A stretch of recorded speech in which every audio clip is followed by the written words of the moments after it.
I just think it's best to be prepared.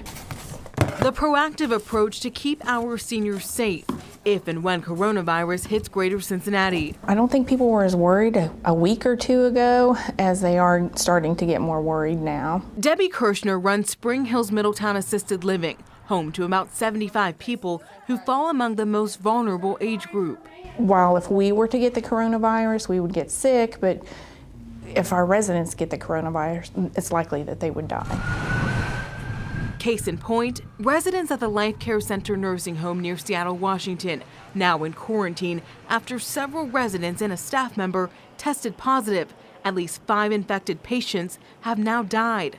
Dozens others are showing symptoms. It's heartbreaking just to hear those stories because we care for so many and they're just like our families. In Ohio, state health officials say they're bracing for the inevitable, emphasizing today preparation over panic. My job is to provide a lot of education to staff, to the residents, and to their families. Along with stressing hand washing, Elizabeth Kettler says they've ordered extra hand sanitizer, personal protective equipment, and cleaning supplies. We've made sure the chemicals that we're using match up with what the CDC recommend. They're closely monitoring patients and staff. We're letting staff know if they're having any of the symptoms, which is the fever, cough, shortness of breath, not to come into work.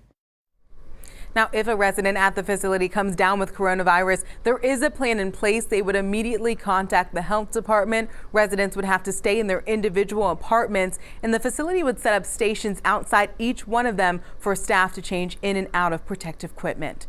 Jatera McGee, WLWT News 5.